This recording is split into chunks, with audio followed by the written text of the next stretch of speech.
So it's another day at VS. We had a promotion for a free bag. If you spend $75, then you get a free bag or free tote. That's something that often happens at VS. So this lady comes in and she's super excited. She's shopping around, racking up her bill so she has enough money to get a free tote. Little does she know, I'm at the register giving away my last free tote. She comes up to me like, hey girl, I got my bag full. I got my 75. I'm ready to get my tote. I'm like, I'm so sorry, miss. I actually just gave away the last one. You would have thought I just told her that I murdered a family member of hers because she was tight. And she's like, oh, really? So what are you about to give me? Because I'm spending 75 today. So what do I get for free? She's like, a shirt? A perfume? I need something. I'm not leaving without it. Like, miss, I'm sorry, we don't have it. It's up to you if you want to spend the $75, but we have no more gifts. It's while supplies last. So after debating back and forth with her, like, I'm sorry, I can't just give you a free perfume. I can't just pick a shirt off the wall and give it to you.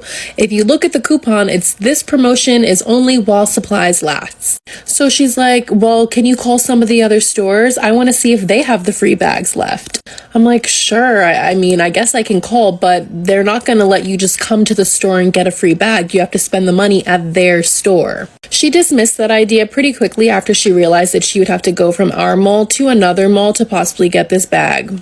And she didn't have any time to drive. So she just decides to refuse to leave the store until somebody gets her something because she is just so entitled.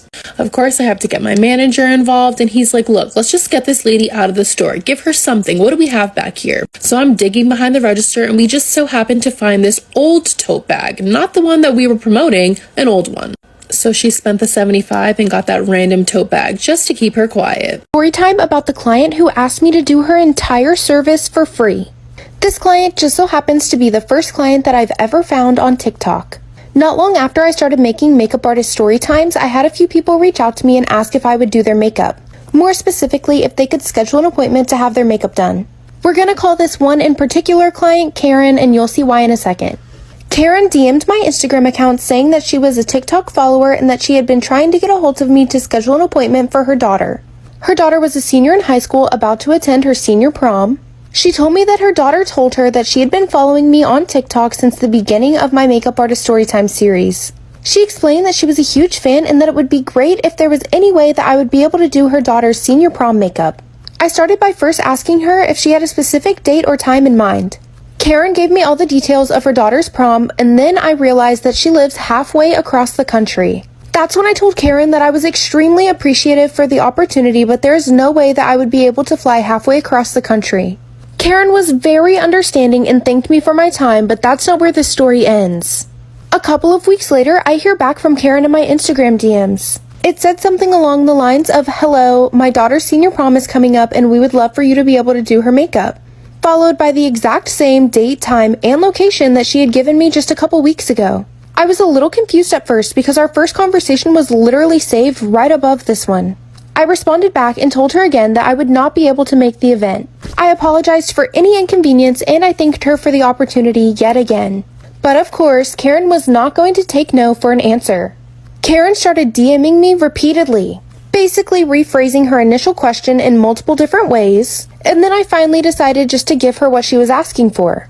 I told her that I would be able to make the event if she was able to pay for a round-trip airfare, at least one night of a hotel stay, and pay for my services. Surprisingly, Karen actually agreed to this plan. Karen gave me a budget of $5,000, saying that that should cover my round-trip ticket, a hotel stay, and all of my services and products. To be completely honest, I really didn't think that this plan was going to go through, but I decided to play along anyway because it would be great to be able to meet some of my followers. As the date for her daughter's prom grew closer, I decided to reach back out to Karen and make sure that everything was still okay.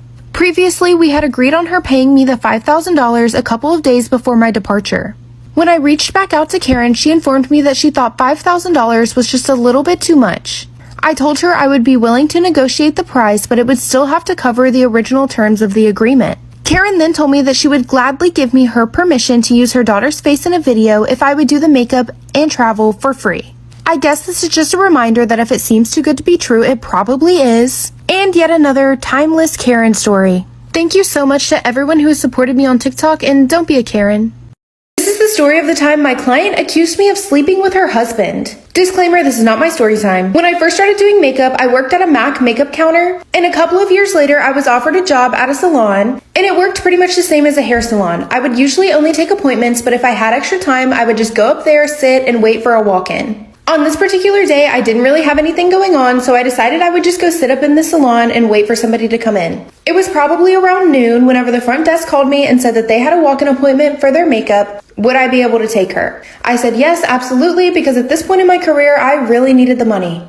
I went up to the front to get the woman and walk her back to my station, and when I introduced myself, she literally gave me the nastiest stank face I've ever seen. She never told me her name, but I figured she was probably just having a bad day, so I let it slide and continued walking her back to my station. On the way back, I asked her how her day was going, if there was a special event she was getting her makeup done for, and the entire time, we walked back in silence. When we finally got back to my chair, I asked her what kind of look she wanted to do today. Again, she left me with absolutely no response, so I offered to pull up some reference photos and have her just pick which one she liked the best. I told her we could tweak the colors, the shape, anything she wanted. After looking through some reference photos, she did finally give me an answer. She said, and I quote, "Yeah, you can do whatever you want, just make sure you don't make me ugly like you, okay?" This was by far one of the rudest things a client has ever said to me while doing makeup. But like I said before, I really needed the money, so I just went ahead and did her makeup anyway. After a couple minutes of me doing her makeup, I kept trying to make small talk, and my client was not having it, still. So instead, I just decided to turn on the radio to fill the silence. And when I did, she told me that my music sounds exactly like what her 13-year-old daughter listens to. Which, in some cases, I guess could be considered as a compliment, so that's how I took it. And after that, I pretty much didn't say anything until I got to the very end of her makeup. Once I was finished, I asked her if she liked it, if she wanted me to fix anything, because my only goal is to make sure she walks out of here feeling beautiful. My client looked in the mirror and almost immediately burst into tears. And not like quiet little sobs, like screaming, crying, bloody murder tears.